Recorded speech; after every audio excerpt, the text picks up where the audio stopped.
स्वागत है आपका एक बार फिर से हमारे YouTube चैनल फ्री स्टडी पर। आज की इस वीडियो में हम बात करने वाले हैं उन स्टूडेंट्स के लिए BA BCom ये जो BSc कर रहे हैं उनके EVS वाले सब्जेक्ट एनवायरमेंटल स्टडी के यूनिट नंबर 4 के पार्ट 1 को इस वीडियो में हम डिस्कस करेंगे। पार्ट 1 का नाम क्या है, यानी कि जो यूनिट 4 है उसका नाम क्या है? उसका नाम है जैव विविधता। इसको इंग्लिश में कहते हैं बायोडाइवर्सिटी। क्या कहते हैं? बायोडाइवर्सिटी। बायोडाइवर्सिटी का मतलब क्या होता है? जैव विविधता क्यों कहा जाता है, क्यों ये हमारे लिए ज़रूरी है और क्या परिभाषा है इसकी, ये सब हम इस पार्ट 1 में डिस्कस करेंगे। उससे पहले एक चीज़ मैं आपको बता दूं, हमारे टेलीग्राम ग्रुप को आप जितना जल्दी हो सके उसको ज्वाइन करें, क्योंकि यहाँ पर आपको सारे ही सब्जेक्ट्स के नोट्स जो है PDF फॉर्म में अवेलेबल करवाए जाते हैं। साथ ही साथ कुछ क्वेश्चंस बैंक, क्वेश्चन पेपर और हर एक तरीके की जो है प्रैक्टिस सेट वहाँ पे प्रोवाइड करवाए जाते हैं। तो काफ़ी हेल्पफुल रहेगा आप लोगों के लिए। जितना जल्दी हो सके टेलीग्राम ग्रुप को ज्वाइन करें, जहाँ पर आप हमसे अपने डाउट भी पूछ सकते हैं। सारे डाउट वहाँ पे हम आपके पर्सनल चैट पे क्लियर भी करेंगे। तो देर न करते हुए स्टार्ट करते हैं आज की अपनी इस वीडियो को और समझते हैं विस्तार से जैव विविधता को। देखिए, सबसे पहले जैव विविधता की लेकर के परिभाषा समझते हैं। देखिए, जैव विविधता होती क्या है। इससे पहले वाले जो यूनिट था, इससे पहले यानी यूनिट 3 में हमने क्या पढ़ा था? उसमें हमने पढ़ा था प्राकृतिक संसाधनों के बारे में। नेचुरल रिसोर्सेज को हमने वहाँ पर डिस्कस किया था, है ना। नेचुरल रिसोर्सेज क्या होते हैं, क्या नहीं होते हैं। और यूनिट 2 में हमने इकोसिस्टम के बारे में पढ़ा था। अगर आपने यूनिट 1, 2 और 3 देखी हो तो आपको याद होगा, हम स्टेप बाय स्टेप ही उस चीज़ को पढ़ रहे हैं। तो यूनिट 2 में हमने क्या पढ़ा था? इकोसिस्टम के बारे में। और वहीं पर हमने पारितंत्र को लेकर के डिस्कस भी किया था कि पारितंत्र क्या होता है और किस तरीके से यहाँ पर जो है अलग अलग पारितंत्र, अलग अलग इकोसिस्टम हर जगह पे अवेलेबल है। जिस तरीके से इसे पूरे भारतवर्ष में, पूरे विश्व में हर जगह का इकोसिस्टम, हर जगह का पारितंत्र जो है अलग अलग है। कहीं पर ठंडा पारितंत्र, कहीं पे गर्म पारितंत्र है, कहीं पे भूस्खलन, अलग अलग तरीके के पारितंत्र जो है वहाँ पर है। उसी तरीके से जैव विविधता जो होती है पारितंत्र के रूप में ही देखी जाती है, पर ये जैव विविधता किसी एक पर्टिकुलर की जगह की ना होकर के अलग होती है। देखिए, डेफिनेशन हम समझते हैं। पृथ्वी पर पाए जाने वाले सभी जीवधारी वनस्पति जीव जंतु पाए जाने वाली भिन्नता जैव विविधता कहलाती है। अब देखिए, सिंपल सी चीज समझिए। इंसान होते हैं, हम इंसान हैं। इंसान रहने के लिए हम सभी एक इंसान है। पृथ्वी पर पाए जाने वाले सभी लोग इंसान की कैटेगरी में हैं, परंतु हर एक इंसान दिखने में समान नहीं होता है। कोई गोरा होता है, कोई काला होता है, कोई छोटा होता है, कोई लंबा होता है, किसी की शारीरिक ढांचा अच्छी होती है, किसी की कुछ। तो लेकिन आती वो सभी एक ही कैटेगरी में है ना। वो सब एक कैटेगरी में आते हैं। उसी तरीके से जो भी जीव जंतु पाए जाती है उनके अंदर पाए जाने वाली भिन्नता, उनके अंदर अलग अलग तरीके की पाए जाने वाली भिन्नता ही जैव विविधता यानी बायोडाइवर्सिटी कहलाती है। अब दूसरी एक डेफिनेशन है, उसके थ्रू और हम समझते हैं। किसी पारितंत्र में यानी किसी इकोसिस्टम में पाए जाने वाले पादप तथा जीव जंतुओं में भिन्नता होती है।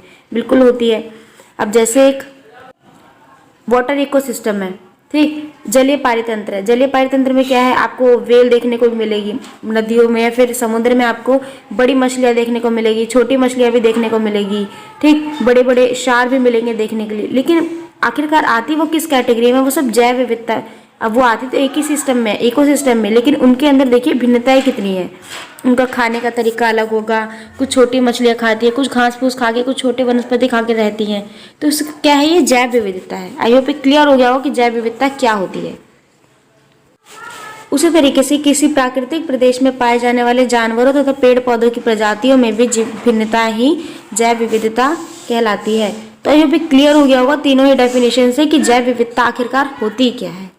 अब हम थोड़ा विस्तार से जैव विविधता को और थोड़ा अच्छे से पढ़ते हैं। देखिए, पृथ्वी पर विभिन्न प्रकार की जैव विविधताएं बिल्कुल है, जिसमें विभिन्न प्रकार के जीव जंतु, वनस्पति, सूक्ष्म जीव, सारी प्रजातियां पाई जाती है। लगभग 70 से 80 लाख करोड़ की जो जनसंख्या है वो उनमें भिन्नताएं पाई जाती है। हर वर्ष 15,000 नई प्रजातियों की खोज होती है, जिसमें कुछ दुनिया भर में पाई जाती है तो कुछ विशेष स्थान यानी कि आउट ऑफ फॉरेन कंट्री से भी हो सकती है, अलग अलग प्लैनेट से हो सकती है। दुनिया में पाई जाती है और हो सकता है कुछ अलग अलग प्लैनेट से भी खोजी जाए। पृथ्वी पर जीवन की यह विभिन्नता प्रकृति की देन है। क्या है? ये प्रकृति की देन है। बिल्कुल प्राकृतिक देन के रूप में देखा जाता है इसको। जिस सभ्यता ने प्रकृति की इस देन का उपयोग बुद्धिमत्ता से किया वो सभ्यताएं जीवित रही, लेकिन जिन्होंने इसका निधन किया उस सभ्यता का जो है इतिहास में अब नाम भी नहीं है। जैसे हम एग्जाम्पल के तौर पे लेते हैं हड़प्पा सभ्यता। हड़प्पा सभ्यता, देखिए हड़प्पा सभ्यता में क्या थी, उन्होंने प्राकृतिक चीज़ों को बहुत ही महत्व दिया, जिस वजह से वो आज के टाइम पर भी प्रासंगिक है। ठीक उसी तरीके से जो हड़प्पा सभ्यता के पहले वाला काल था, पूर्व वैदिक जो सभ्यता थी, वहाँ पर वो सभ्यता नष्ट हो गई क्योंकि उन्होंने पेड़ पौधे और जैव विविधता को लेकर के जो भिन्नताएं थी, पारितंत्र पर ध्यान नहीं दिया, जिस वजह से उन पर प्राकृतिक आपदा आई और उनका जो सभ्यता है पूरी तरीके से नष्ट हो गई। ब्राजील के रियो डी जेनेरियो द्वारा पृथ्वी सम्मेलन में जैव विविधता की मानक परिभाषा अपनाई गई। जैव विविधता समस्त शस्त्रों, अद्वेशीय, स्थलीय, सागरीय तथा अन्य जीव पारितंत्र तंत्र के जीवों के मध्य अंतर और साथ ही उन सभी पारिस्थितिक समूह जिनके वे भाग हैं में पाई जाने वाली भिन्नता है। इनमें प्रजाति के अंदर पाई जाने वाली भिन्नता विभिन्न जातियों के मध्य विभिन्न और पारिस्थितिक सम्मिलित होते हैं। ये किसने कहा है? ये कहा है रियो डी जेनेरियो ने। विश्व के कुछ क्षेत्रों में प्रजातियों की अत्यधिक संख्या होती है। देखिए क्षेत्रों में हॉटस्पॉट और मेगा डाइवर्सिटी भी लगे होते हैं। हॉटस्पॉट क्या होते हैं? हॉटस्पॉट वह क्षेत्र होते हैं जहाँ पर जैव विविधता ज़्यादा तरीके से पाई जाती है। जैसे सपोज करो आप, ये भारत है, ठीक, ये कुछ इस तरीके से ये भारत है। ये थोड़ा डायग्राम बनाने में थोड़ी प्रॉब्लम हुई है, डायग्राम बन नहीं रहा है, बट आप समझने की कोशिश करना। ठीक, ये इस तरीके से भारत है, ये दक्षिण क्षेत्र हो गया, ये आपका उत्तरी क्षेत्र हो गया। ठीक, ये आपका उत्तरी क्षेत्र हो गया। भारत में जैव विविधता जैसे यहाँ दक्षिण के दक्षिण पश्चिम में पाई जाती है, कुछ उत्तर भारत में पाई जाती है, कुछ इस तरफ होती है। तो क्या है, यहाँ पर जहाँ पर जैव विविधता बहुल मात्रा में होती है उनको क्या कहा जाता है? हॉटस्पॉट। आई होप क्लियर हो गया होगा हॉटस्पॉट। और हॉटस्पॉट को दूसरी लैंग्वेज में मेगा डाइवर्सिटी भी कहा जाता है। विश्व के 60% पेड़ पौधे, जीव जंतु आदि कहाँ पाए जाते हैं? हॉटस्पॉटों में ही पाए जाते हैं। क्यों? क्योंकि यहाँ जो है जैव विविधता बहुल क्षेत्र में होती है। तो इस पार्ट में हमने समझा जैव विविधता क्या होती है, क्या उसकी परिभाषा है, साथ ही साथ जैव विविधता किस तरीके से कहाँ कहाँ देखी जाती है। ये था आप लोगों का पार्ट 1। बहुत ही जल्द आपका पार्ट 2 आने वाला है, जिसमें हम आपको जैव विविधता कितने तरीके के होते हैं, कैसे है, क्या नहीं है, ये सब चीज़ें हम वहाँ पे आपको विस्तार से बताएंगे। तो आई होप सो कि आपको ये वीडियो पसंद आई होगी।